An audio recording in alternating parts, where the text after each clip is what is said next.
Well, hello, everybody. How are you doing? Welcome to today's live. I am here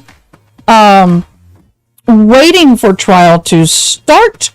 I don't know why the trial is not started yet, but we are in queue waiting. I'm constantly checking, so as soon as I see it on there, I am going to pop it up. But let's do a little road traveled thus far. But let me go ahead and get some business taken care of, some housekeeping. For those of you who don't know, I'm Ada K, and I have been commenting on, on this trial from day one. This is the George Kelly trial. Or the ranch killing, or the killing on the ranch, however they say it. What's happening here is that he's being accused of shooting an immigrant and a person deceasing. So this trial, where we are right now, his wife has been on the stand, and oh my gosh, y'all, testimony yesterday got some spicy to it, and it was awesome. Absolutely loved yesterday's trial. And it's just moving along. So basically what happened is that the couple was in their ranch house. They live literally on the border. Their ranch literally backs up to the border wall. And he's making a sandwich. She's in the house doing what she's doing. And he says, "Shh, I heard a gunshot." And so he tells her to get the phone and call Border Patrol Ranch Liaison. They call the Border Patrol Ranch Liaison. And then he grabs his gun and goes outside. She's in the house. She's kind of between, they have two big windows, and in between that's a big TV. And she's standing between the windows. Now, she did look outside. She saw two people with rifle-like AK-like guns, with camouflage backpack, and the guns were being carried in this position, pointing down. She did not know what was going on. All of a sudden, as she's standing between the windows, she can't see out either window because the TV's right there. She hears some gunfire going on. At this point, she doesn't know whether her husband's been shot or anything that's happened. Has no idea. So, she finally musters up enough gumption, whatever. I'm trying to get my ears to have some sound, and they're not. Let me switch. Maybe I can hear myself there. Testing. I think I need to get a new plug for my thing. It's not happy. Oh, there we go. I think I can hear myself more now. Yay, I can. So, it's really weird to be talking and not hear yourself. I do it all the time during the day, but when I have these ears in, it's even more weird. The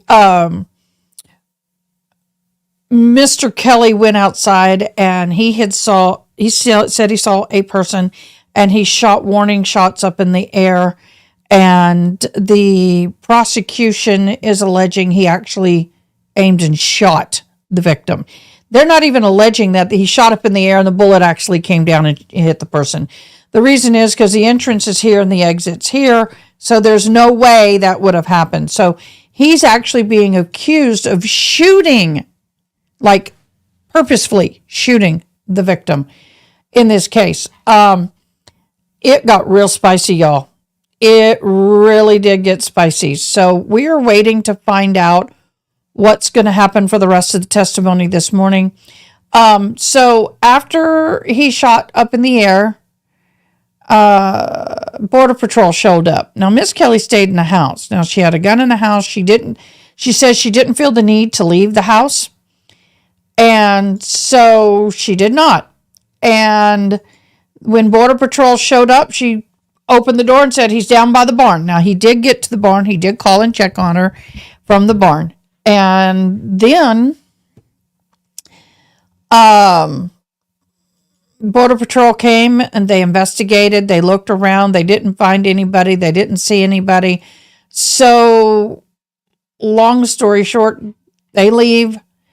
He goes and sits down and watches TV. I'm looking for the trial. If I'm not looking at the camera, we're trying to find the trial. And so we're sitting there, they're relaxing. She's on the computer, whatnot. He decides at some point that he is going to get up and go feed the horse and the dogs. So he gets up, he does that. As he's leaving the house, he says, honey, I'm going to go feed the horse and the dogs. And then she says, well, what time do you want dinner? He said about 6:00. She said, great. That gave her time to finish what she was doing on the computer and then start working on their dinner. Then he leaves with the dogs. He comes back a short time later and says, honey, the dogs found a dead body. So they call, once again, the Border Patrol. They call the sheriff. Then later on that evening, after they've already been on the ranch for a while and seen for a while, they basically tell Miss Kelly, we need you to come out here, get your coat, bring your purse. Miss Kelly gets her coat off the coat tree, then she gets her purse. Mr. Kelly says, please turn on all the porch lights. Well, the one switch to that particular side of the porch was right there, so she reached in, turned it off. The porch kind of goes like this, so he asked her to turn the other porch light on, so she had to go through the living room to do that, to the back porch. And without asking or giving consent, the female police sheriff officer, SO, follows her through the house. Well, first of all, she didn't ask. She didn't have a warrant. And that's not appropriate. Miss Kelly goes and turns on the back porch lights. And then the lady escorts her out of the house. And they said, we need you to have a seat in the back of the vehicle. They put her in, locked the door. Yeah, no. She's sitting there for a while. She's not free to leave. She can't get out of the car. It's locked. And then she sees her husband being put in another SO car, and he's under arrest. Yeah, he's under arrest. So they take both of them down to the SO, and okay, I'm going to hear this. I'm going to listen to him. Now, I'm gonna turn down this sound for just a minute. Close the blinds. I've spoken with the court. Court has started. It was supposed to start at 8:30. I've talked to the Superior Court. Nobody has been actually in the room, so there's a possibility that the jury view is happening first thing this morning, and we just didn't know it. That's a possibility, but they're going to check and see obviously the Zoom feed. They're not giving us access to the Zoom feed, which they'll upload to YouTube. At the end of the day. So that's all. We could do a couple other things while we wait, right? Okay. This is who you just heard was recovery addict. He's becoming a little friend to me. I appreciate all his help. He's actually very brilliant. He went to school for all the electrical stuff and everything, and he's been helping me out a little bit with my setup. But he actually called the court and found out that they're not even in there right now. So let me continue with the road thus far. But they may have, all right, last night, let me back up. Last night, the attorneys went to the ranch and did a walkthrough and did whatever they were going to do because they wanted the jury to go see the ranch. So the jury may have delayed court so the jury could go see ranch. So we're just going to stay on and keep watching. So they take this sweet old woman and her husband to the sheriff's department, put her in a room, never read her rights, never said anything to her concerning that she was anything she say can and will be used against her. They took her phone away from her. They did all of this only to find out that she was never arrested. But the biggest problem I have with this, I need to switch pages, is that what they're doing is wrong. They can't do that. I'm checking my volume.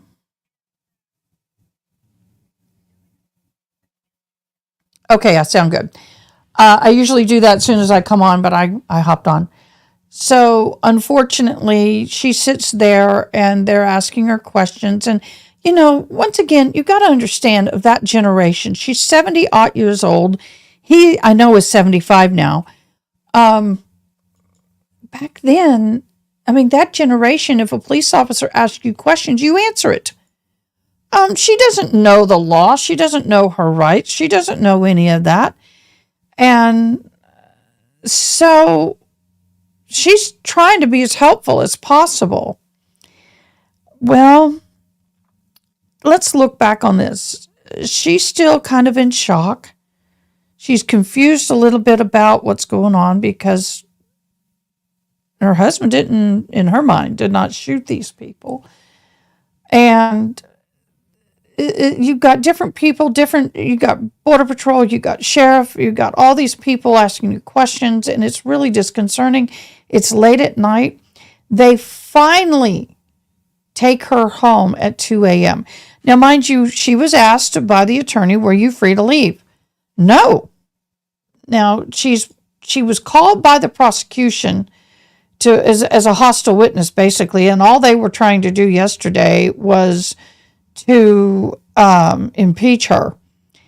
And I don't think it worked. And we'll talk more about that in a minute. Thank you for joining me, whoever joined me live. I appreciate you. We are waiting for the trial feed. I suspect that the jury has gone to the ranch, and that's why the trial has not started yet. So this poor old woman's been sitting half of the night in a sheriff's department, being sequestered from her husband, not free to leave, not read her Miranda rights, and they took her phone. And they gave her, and it was a new phone. She said she didn't remember the password. It's an Apple phone. Most of us, we hold our phone up, it opens with our face recognition. And a lot of us don't remember a lot of our passwords because if you pick it up and it sees your face, you don't need a password. So she is, for all intents and purposes, being held against her will. She wasn't asked, ma'am, why don't you get your car, follow us to the police department so we can have a little conversation. That didn't happen at all. And I hope, I am being heard because I listened. So I'm trying to see if I can hear myself better now. Yes. So she gets home and she's sitting in the car and they hand her a search warrant at 2 o'clock in the morning. Y'all. 2 o'clock in the morning search warrant. So they search the house. They ask her where her husband's gun is. I find it interesting that they didn't take the weapon right away. Why did you not take it the moment you got on property? So this has been a really difficult thing for them. At any age, this is difficult. I have been on a witness stand like she is being as a spouse. It is hard. It is mentally draining, emotionally draining. She's caught between a rock and a hard place because on one hand, she's trying to save her husband. They've been married 53 years. On the other hand, she's trying to be a law-abiding citizen and tell the truth. She's not going to lie to save her husband, but she is not going to just fork over all this information. Some of the things they tried to impeach her on is that she didn't tell them that her hearing aids were not functioning appropriately for her. And I'm like, dude, I wear hearing aids. And I don't share with people unless they're not working at all. I don't share if one of the batteries went dead and I'm down to one hearing aid. So they really hammered her on her hearing loss situation. And I, as a deaf support specialist and someone who is profoundly deaf now without my hearing aids, and the reason I can talk so well is I didn't grow up deaf. They said, well, why didn't you hear the gunshot and your husband heard it? Well, with the hearing aids she had, she said that she couldn't hear. They weren't working well. They weren't strong enough for her anymore. And this happened in January. In April, she got a new pair of hearing aids, and they're better, and they're stronger, and they're adjusted for her hearing loss. It's like glasses. You get glasses, but as you age and as things progress, you need to get stronger and stronger prescriptions. Well, the same thing with hearing loss. If your hearing loss is declining every so many years, you need to get new ones. And the first year you have your hearing aids, you may not be able to hear as well as you do the second. The second year, you may not hear as well as the first year. So, and she got new hearing aids, and she said, now I can hear thunder in a distance or a helicopter, and my husband can't. Her hearing loss is going to be different from her husband's hearing loss. Her hearing loss may be more highs, and his may be more lows. A gunshot is a higher pitch than the thunder. So that's where that is. Some people are saying she's faking, struggling to hear in court. No, I don't believe she is. What's happened is that the lawyers are not mic'd, and they move further away from her. Most people with a hearing loss, due to a certain point or percent, rely on lip reading as well as the hearing aids. It's a subconscious thing that we all do. It is frustrating because they also don't understand that when you look at the audio graph, there's a graph, and in it is a gray section that kind of looks like a banana or smiley, a big smile in the middle of that graph. And that's where you start losing your speech, where you start losing understanding the speech aspect of this. That's important to know. So from what I'm gathering, she is in that, what we call the banana. And so if you are in that, if your hearing loss is in the range that you can't hear B, so for boat, she's going to hear oat. She won't hear the B in boat. So I'm frustrated as an ADA law consultant and specialist. They are not really compliant on assisting her with the hearing, and it can affect her testimony. That's something else that I struggle with, because they say there's inconsistencies in her testimony. Well, darling, there's going to be if she can't hear well. And there's normally going to be inconsistencies. It's been well over a year. She's probably had at least 4 depositions. She's had more interviews with the Border Patrol and Sheriff Office than she can shake a stick at. And it's hard to keep the dates and times of every interview. If you talk to Sergeant A on this date, don't you remember saying this? No, I don't. I don't remember what date I talked to whom. So the prosecution really nailed her on that. The other thing I want to talk about is the gun situation. She can't remember if it was 4, 5, 6 shots. Well, that's part of the problem with hearing as well. When her husband was outside, he was close to the house, so she did hear those shots. But her hearing, she will not, a person with perfect hearing may hear pop, pop, pop, pop, pop, pop, pop. Honestly, if I'm standing outside, if I'm in my house and I hear pop, pop, pop, pop, pop, pop, pop, pop, I'm not counting the shots. I just know there was shots fired in concession of each other. So it may have been 1, 2, 3, 4, 5. It may have been 1, 2, 3, 4. It may have been 1, 2, 3, 4, 5, 6. I know there was multiple shots, but I'm not going to be able to tell you exactly how many shots unless I'm sitting here consciously counting them. But the other problem is that when you have a hearing loss, they kind of, oh my gosh, here we go. Sorry about that. When you have a hearing loss, as such as hers or mine, mine is worse than hers, but I don't know how vastly different they are. I'm not going to hear the brrr like that. I'm just going to hear grrr. It's just, I know that there's shots being fired for a period of time, but I don't hear the separation in shots. It's just a noise. She knew he walked out with his gun. She knew that there was firing going on. She didn't know whether it was her husband and the coyotes that she saw, or just the coyotes. She just knew there was gunfire. So that's my explanation of that. It really irritated me how they were really just hammering the poor lady. Hammered her. And it was not good. I don't know why I'm yawning all of a sudden. I've had my cup of coffee. I probably need another cup of coffee. But the trial has not started yet. So what we're going to do is I am going to go ahead and get off this feed. I'm going to reset. I will be watching for the trial. I'm going to get me another cup of coffee. I haven't had but one. And quit yawning. And I'm going to come back when there is trial. We may have to wait till this afternoon. Sorry, guys.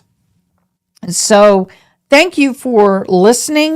This is the road. I mean, of course, there's a lot of things I've left out, but this is catching you up on the wife's testimony, because when we come back, we will be coming back with the finishing of the cross-examination and then the redirect, if there is any, of the wife. I will tell you that the prosecution has not scored any points by putting her up there. In fact, I think everybody they put up there has hurt their case. I don't think there's any one person that the defense has not poked holes in. But I think they badgered her. They made her a hostile witness for them, the prosecution. So I'm not sure, honestly, if they would be wise as to redirect. However, one thing nice about this, every state's different, every county's different. The jurors can ask questions. They write them down and hand them to the judge. The prosecution, the defense looks at them, and if it's appropriate to ask, they ask those questions. Once again, thank you for joining me. Comment, like, and subscribe, please, so I know you're there.